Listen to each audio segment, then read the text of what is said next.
네, 브라질에는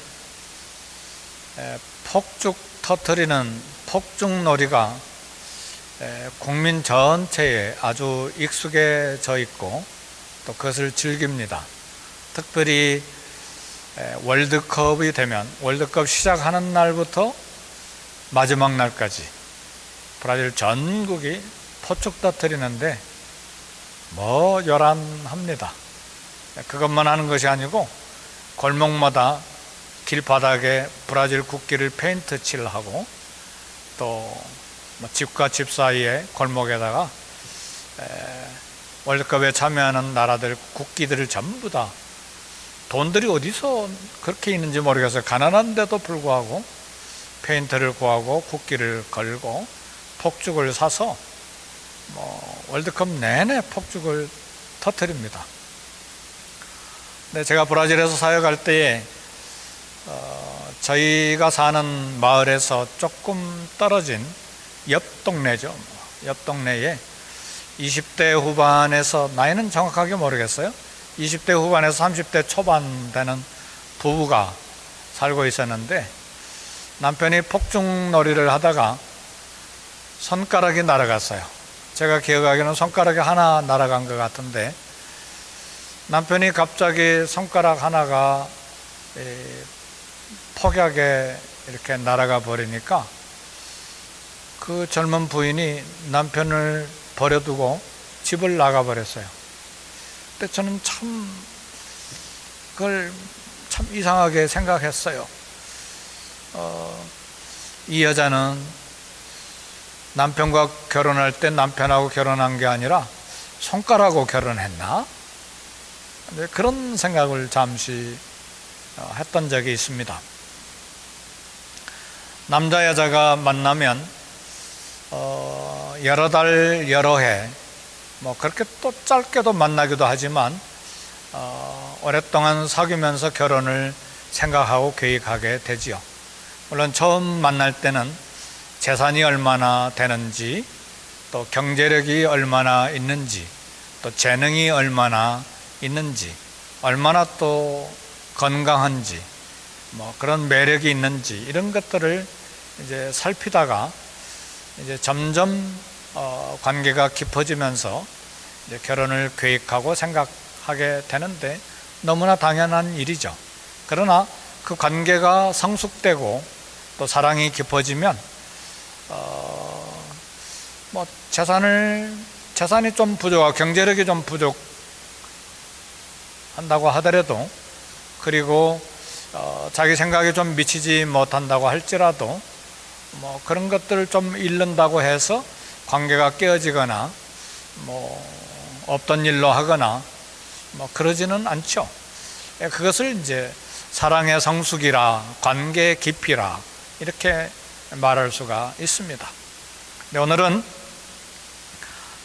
사랑과 성품이 성숙해 간다는 그런 차원에서 하나님을 향한 우리의 사랑이 성숙하면 환경이 나빠지든 좋아지든, 환경이 선하든 악하든 별로 우리 믿음이 흔들림이 없습니다. 그것이 하나님을 향한 사랑이 성숙할 때에 주어지는 하나님과 우리와의 관계이죠.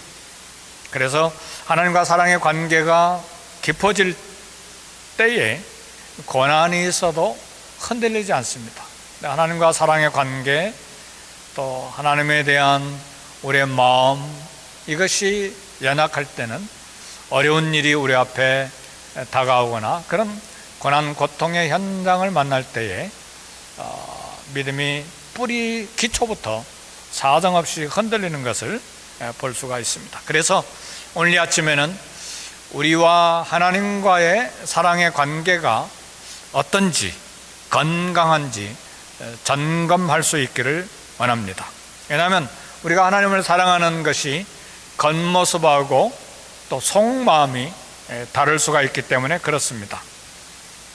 내가 하나님을 사랑할 때 무엇인가 하나님으로부터 이익을 얻을 수 있다는 이익관계 때문에 하나님을 사랑하고 있는 것은 아닌가,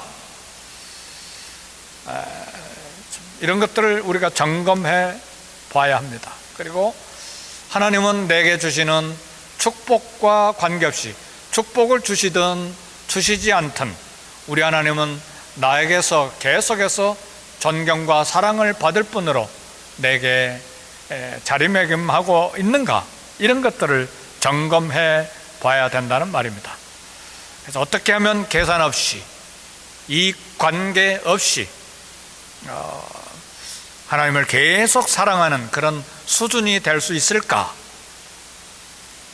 네, 고난은 지금까지 내가 이기적인 목적으로 하나님을 사랑했구나, 이런 것을 깨닫게 하는데 고난이 이렇게 역할을 합니다. 물론 처음에 고난을 받을 때는 우리가 불평도 하고 하나님을 의심하게 되기도 하고 심히 우리 마음이 불편하기도 하지만 결국은 고난은 점점 하나님 앞에 가까이 나아가게 만듭니다. 그래서 마지막 결론은 고난은 우리를 이익과 관계없이 하나님을 사랑하도록 만듭니다. 그래서 주님이 우리에게 고난을 허락하시는 것은 우리가 상황에 관계없이, 형편에 관계없이, 선과 악에 관계없이 하나님만을 사랑하게 하는 성숙한 그리스도인으로 만들어 가는데 고난이 참 우리에게 사용되는 것입니다. 유대인 신학자 아브라함 헷셀은 그렇게 이야기를 했습니다. 하나님께서는 절대로 다정한 분이 아니시다. 마음씨 좋은 아저씨도 아니시다. 하나님은 땅을 흔드는 지진과 같은 분이다. 유대인 신학자 아브라함 헷셀이 그런 이야기를 했어요. 왜 그러느냐? 하나님께서 착한 이 욥이라고 하는 사람을 처절한 시험을 당하도록 하나님께서 허락하셨기 때문에 그렇습니다. 사실은 욥기의 주제는 죄 없이 고난을 당하는 인간에 관한 이야기입니다. 욥은 자상한 아버지였고 또 착한 남편이었고 또 하나님께 깊게 헌신된 사람이었고 인정이 많았어요. 결코 고아나 과부나 나그네, 가난한 사람들 빈손으로 돌려보내지 아니하는 마음씨 착한, 인정이 많은 사람이었고, 그리고 부자였어요. 그리고 자녀들도 다 가정을 갖고 때가 되면 자기 집에 전 가족, 형제 가족들을 다 초청해서 잔치를 베푸는 그런 성공한 가족이었습니다. 근데 사단은 하나님께 찾아와서 욥이 자기 이익 때문에, 자기 유익 때문에 하나님을 사랑할 뿐이라고 하나님 앞에 욥을 모함하고 고자질했습니다. 사단은 욥이 철저하게 자기 욕심 때문에 하나님을 섬길 뿐이라고 그렇게 이야기를 했습니다. 그래서 만일 욥이 자기 이익을 잃으면 당장 자기 본성이 드러나서 하나님을 떠날 것이라고 그렇게 고자질을 했습니다. 욥이 자기 이익을 잃으면 그 본성, 악한 본성이 모든 사람들에게 드러나서 분명히 하나님은 불편하게 생각하고 믿음의 자리를 떠날 것으로 이렇게 고자질을 했습니다. 그런데 하나님께서는 사단이 욥에 대해서 잘못 판단하고 있다는 것을 알고 계셨고, 또 한편으로는 하나님은 욥이 의로운 사람이지만 그러나 아직도 완전히 성숙한 하나님의 종은 아니라는 것도 알고 계셨습니다. 그래서 하나님은 사단이 욥을 시험하도록 허락하셨습니다. 재산을 빼앗고 건강도 빼앗고 자녀들도 빼앗되, 그러나 욥의 생명만큼은 건드리지 말라, 그렇게 허락하셨습니다. 그래서 욥은 하루아침에 모든 재산을 다 잃어버리고, 그리고 10 자녀들을 다 잃고 건강까지도 잃어버렸습니다. 이런 혹독한 고난을 불러일으킨 것은 사단이 아니라 하나님의 허락이었습니다. 만일 사단이 마음대로 저지른 일이었다면 사단은 하나님의 주권을 월권하는 것이 되죠. 절대로 그런 일이 일어날 수 없습니다. 사탄은 하나님의 손 아래에 있고 하나님의 허락 없이는 아무것도 할 수 없는 존재입니다. 그래서 욥이 당하는 고통의 원인은 하나님께 있고 욥이 당하는 고난 그 속에는 하나님의 뜻이 그 속에 있었습니다. 욥은 모든 재산과 모든 자녀들을 다 잃어버린 상황에서 유명한 고백을 했습니다. 욥기서 앞부분에 보면 이런 모든 것을 다 잃어버린 다음에 욥이 이렇게 고백합니다. 주신 이도 여호와시요 거두신 이도 여호와이시니 여호와의 이름이 찬송을 받으실지니이다 그랬습니다. 물론 욥은 너무나 고통스러웠고 너무나 힘들었기 때문에 옷을 찢고, 물론 이 당시의 사람들은 슬프면 머리에다가 먼지를 뒤집어 쓰잖아요. 그렇게 하고 땅에 엎드려서 고난을 견딜 수 없어 했는데, 그러나 이런 고난의 상황에서 고난을 주신 하나님 앞에 순종하다. 뭘 순종했습니까? 주신 이도 하나님이시오 가져가신 이도 하나님이시니까 하나님의 이름이 찬송을 받기를 원합니다. 그 고난 상황을 주신 것에 대해서 순종한 것입니다. 그리고 찬송하고 감사를 했습니다. 이런 때 찬송하고 감사하는 것은 참 우리 상상하기 어려운 것인데 욥은 그렇게 했습니다. 근데 문제는 욥의 친구들인데, 욥의 친구들이 욥에게 이야기를 합니다. 욥에게 만일 죄가 없으면 절대로 이런 일이 생길 리가 없다고 욥을 비난을 했습니다. 욥이 죄 때문에 고난을 만났지 주님은 절대로 괜히 평범한 사람, 죄 짓지 아니한 사람 고난을 주지 아니한다고 욥을 사정없이 공격했습니다. 그래서 욥의 친구들은 욥에게 충고를 하되 모든 상황이 다 회복되려면 기억나는 모든 죄를 다 기억하고 모든 죄를 다 고백하라고 그렇게 권고하고 충고를 했습니다. 그리고 삶의 별탈이 없는 것은 반듯하게 산 덕분이고, 삶이 잘 풀리지 아니한 것은 무엇인가 잘못이 있기 때문이라고 욥의 친구들이 계속해서 욥을 공격했습니다.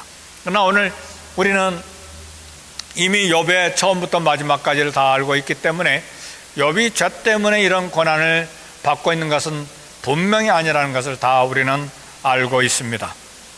근데 사실은 욥보다 더 처절하게 고통스러운, 욥보다 더 처절하게 절망스러운 사람이 한 사람 더 있는데 욥의 아내이죠. 모든 소유는 잃은 것은 잃은 것인데 자기 몸에서 낳은 자식 10명을 한꺼번에 잃었으니 이건 보통 맨정신 가지고는 견디기가 어렵죠. 자녀 하나 잃는 것만 해도 온 세상을 다 잃어버린 것처럼 고통하고 수년 동안 마음고생할 건데 10명을 자기 몸에서 낳아서 10명을 자기 손으로 다 젖먹여서 키웠는데 한꺼번에 잃었으니 욥의 아내, 이거 보통 고통스럽고 절망스러운 일이 아니죠. 더구나 남편이 병들어서 돌조각 기와 조각인지 뭔지 모르지만 몸을 긋고 있으니 아마 몸에 구더기가 막 살았을 것 같아요. 괜한 구더기가 아니고 셉투아진트 70인경이라고 다른 번역본으로 만든 성경이 있는데 70인경에 보면 거기에 구더기가 나와요. 구더기가 욥의 몸을 갉아먹고 있었어요. 그걸 보고 욥의 몸에서 얼마나 냄새가 났겠어요. 욥이 그런 고백도 하죠. 자기 가까운 사람들이 자기 냄새 맡기 싫어한다고, 호흡도 싫어한다고. 얼마나 고통스러웠겠어요. 그래야만 자식을 잃은 고통을 견디면서 병든 남편을 돌보는 일이 절망적이었을 거예요. 아내가 이야기를 합니다. 당신이 그래도 자기 온전함을 굳게 지키느냐? 하나님을 욕하고 죽으라. 근데 이 말은요 굉장히 하나님을 원망하는 말이기도 하고, 그 다음에 사실은 하나님이 존재하지 아니한다 그런 이야기가 아닙니다.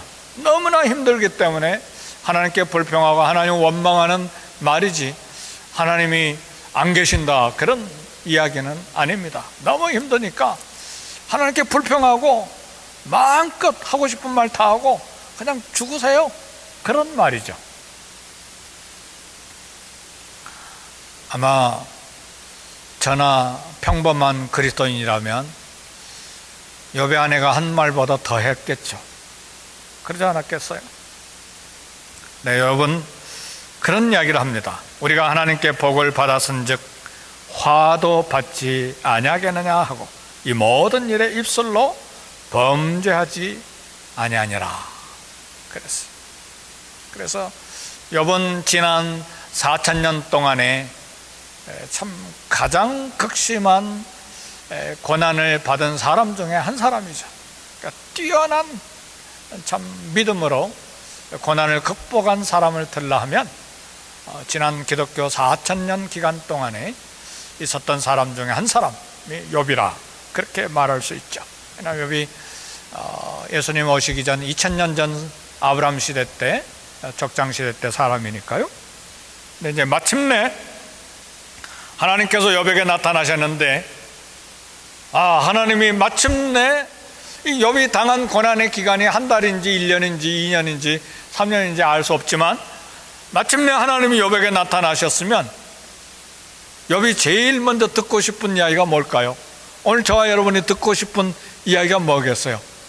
고난당한 이유를 좀 압시다, 하나님. 그러지 않겠어요? 하나님은 욥에게 나타나셨는데 고난 이유를 하나도 설명하지 않으세요. 그리고 사단이 하늘 회의에서 하나님께 뭐라고 욥을 고자질하고 모험했는지 전혀 말씀하지 않습니다. 하나님은 사단에게 욥을 시험하도록 허락하신 이유조차도 말씀하지 않습니다. 그리고 하나님은 욥에게 땅에 기초를 놓을 때에, 지구에 토목공사 할 때에 너 어디 있었느냐? 대단한 질문이죠.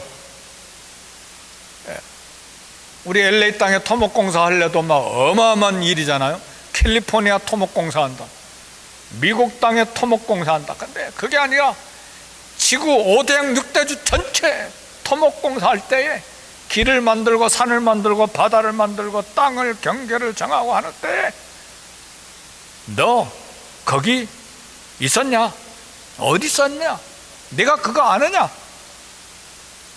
비와 우박과 번개에 창고에 들어가 본 적이 있느냐? 비와 우박 번개 창고에 들어가 본 적이 있느냐? 별자리를 만들고 별들이 제 시간에 제자리에 나오게 할 수 있느냐? 별들이 다 자전하고 공전하잖아요. 그 별들이 북두칠성, 그러면 지구보다 더 큰 별도 어마어마하게 큰 별들인데 그렇게 별자리를 만들어 놓고 시간 되면 그 자리에 와서 제자리 지키는 거, 너 그렇게 할 수 있느냐? 이게 하나님의 욥에 대한 질문이었어요. 고난 이유를 설명하지 않으시고 창조 세계와 자연의 놀라운 것들을 말씀하셨어요. 왜 그랬을까? 하나님이 하시는 일은 인간의 생각으로 이해하기가 힘들다는 거예요. 우리 인간의 뇌는, 저와 여러분의 뇌는 평균 1.5kg인데 우리 몸의 2%예요. 이런 1.5kg의 적은 뇌를 가지고 우주를 창조하신 하나님의 계획, 하나님이 하시는 일 다 이해 못합니다. 하나님은 그걸 이야기하시는 거예요.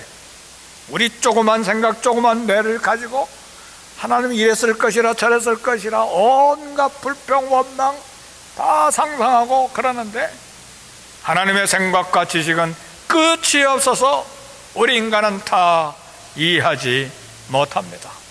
코로나 바이러스도 전 세계에 이런 일이 있을 수 있습니까? 하나님이 무슨 일을 하고 계시는지 우리는 몰라요. 이것 조금 이야기하고 저것 조금 이야기하고, 저도 코로나 바이러스에 대한 설교를 지금 4개월째 하고 있는 거예요. 그런데 이것 조금 이야기하고 저것 조금 이야기하지만 몰라요. 분명한 것은 하나님 영광 받으실 것이고 뭔가 우리가 알지 못하는 거대한 구원의 역사를 이루어가고 계신 건 사실인데, 구원의 역사뿐만 아니라 자연의 모든 질서를 다시 회복하시고 전 세계의 역사를 다시 하나님이 재정비하시고 모든 권력과 나라의 관계를 다시 정리하시고 재산에 관한 것, 우리의 삶의 생각, 철학 모든 것을 다 손대고 계시는데 우리는 뭘 하는지 도무지 알 수 없는 것이죠. 조그만 우리 뇌를 가지고 우리 하나님의 하시는 일을 다 알 수 없는 거예요. 하나님만이 자신의 영광과 우리 하나님의 자녀들 인간을 위해서 무엇이 가장 좋은지를 하나님만이 아시는 것입니다. 그래서 하나님은 이렇게 자연의 기초 창조 세계를 욥에게 이야기하시는 거예요. 하나님은 우리가 당연하다고 생각하는 습관을, 생각을 깨뜨리십니다. 욥이 고통을 느끼는 것은 지금까지 당연한 권리로 생각했던 환경들이 무너졌기 때문에 고통스러운 거예요. 고난을 통해서 사실상 욥은 아무것도 아닌 것을 발견했어요. 재산, 욥이 고백한 거예요. 내가 이 땅에 태어날 때에 손에 쥐고 나온 게 없잖아요. 그러니까 아무것도 없어져도 잃은 것이 없죠. 잃었다고 생각할 때 난리가 나는 것이죠. 고통스러운 것이죠. 건강, 태어날 때부터 죽을 존재로 태어난 것 생각한다면 건강 잃었다고 불평할 건 아무것도 없죠.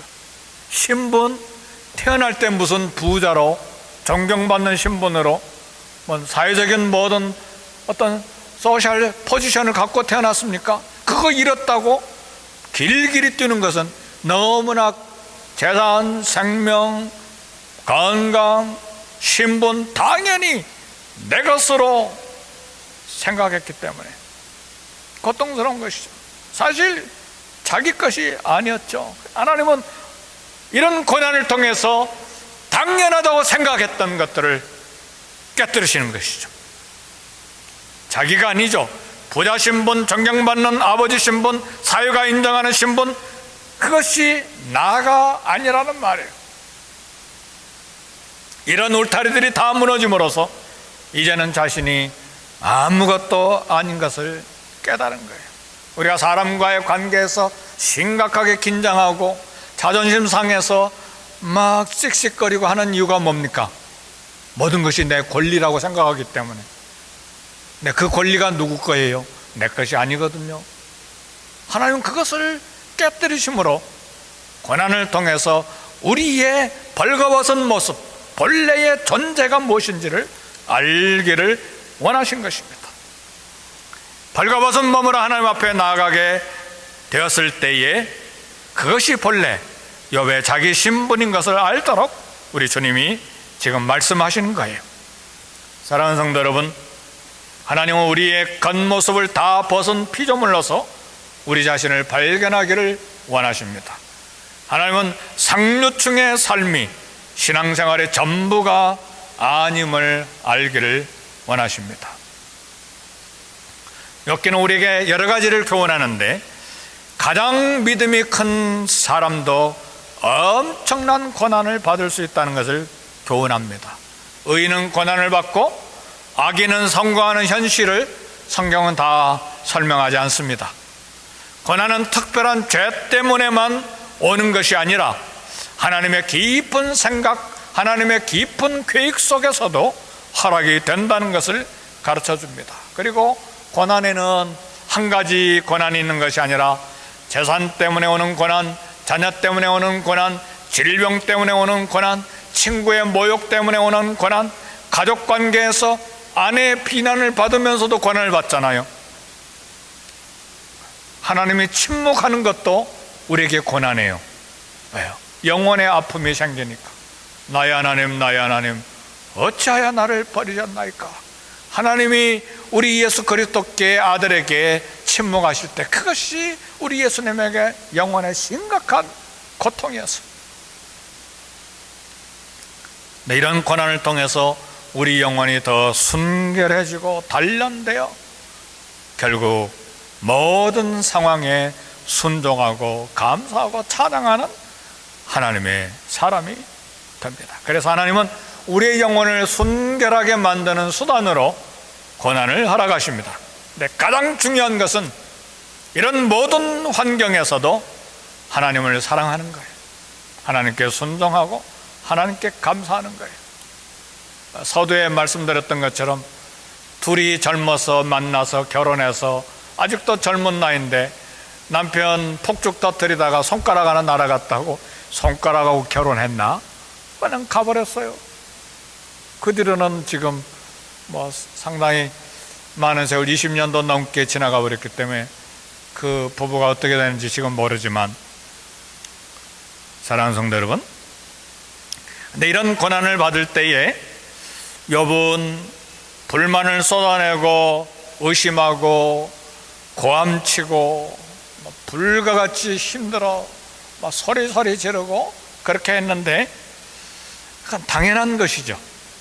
고난을 당한 사람들의 두 가지 형태가 있는데, 이 욥처럼 다윗처럼 막 할 말 안 할 말 다 쏟아내면서 하나님 불평하기도 하고 하나님 의심하기도 하고 온갖 하고 싶은 일 다 쏟아내는 그런 형태가 있는가 하면, 또 다니엘처럼 사도 바울처럼 불과 같은 시험을 받지만 침묵하면서 금식하면서 기도하는 그런 형태가 있는데, 둘 다 하나님이 다 받으십니다.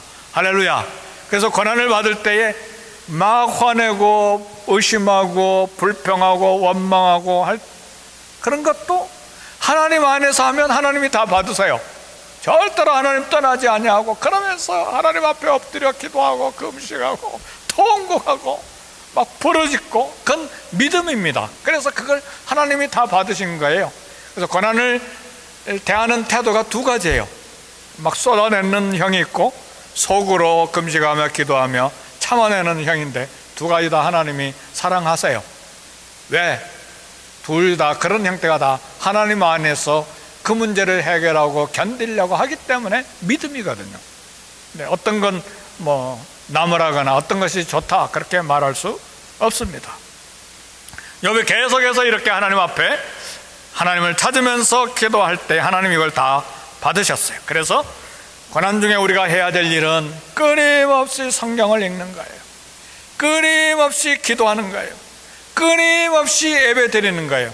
그래서 이런 코로나 바이러스가 우리에게 고난이고 환난이고 고통이지만, 이런 때 끊임없이 기도해야 돼요. 끊임없이 예배를 드려야 되고, 결국은 하나님께서 이 부분을 하나님의 손으로 해결하는 것이지 인간이 해결할 능력은 없습니다.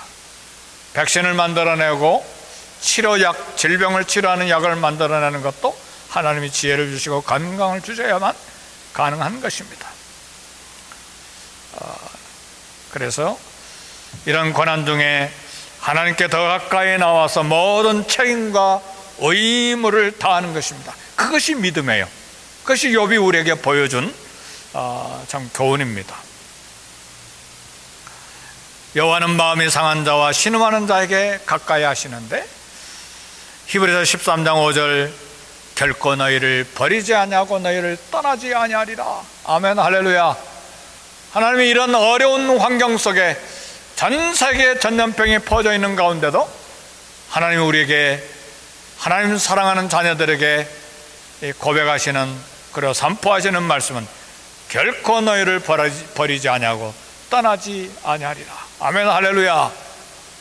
오늘 7월 마지막 주 일부 예배에 하나님이 저와 여러분들에게 주시는 말씀이에요. 결코 너희를 버리지 아니하고 떠나지 아니하리라. 이 말씀이 영원히 변하지 않아요. 욥처럼 막 소리소리를 지르든, 아니면 다니엘처럼 혹은 사도 바울처럼 엎드려 기도하고 속으로 그걸 다 견뎌내든, 하나님 어떤 형태로 하나님 앞에 나오든 하나님 다 받으시고, 약속의 말씀, 결코 너희를 버리지 아니하고 떠나지 아니하리라. 고난은 영원히 계속되는 것이 아니에요. 욥의 고난도 얼마의 기간 동안 계속되는지 알지 못하지만 끝이 났잖아요. 그리고 몇 년 지났어요? 그 고난 지난 지 벌써 4,000년이 지났어요. 그러니까 이 고난이 언제나 끝날고, 이 코로나 바이러스 시대가 언제나 지날고, 우리는 모르지만 고난은 영원히 계속되지 않습니다. 끝나게 하시고 마침내 우리를 만나 주십니다.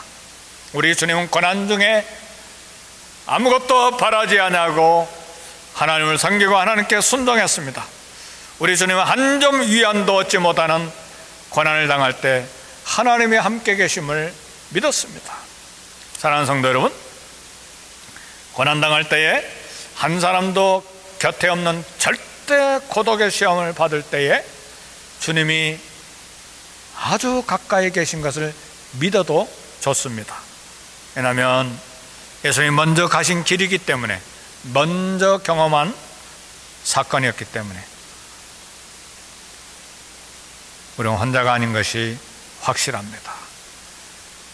코로나 바이러스 시대에 또 고통, 어떤 고난이든 하나님 사랑한다는 고백을 또 경험하고 또 하나님께 사랑을 고백하는 성숙한 기회로 삼을 수 있기를 주의 이름으로 축복합니다.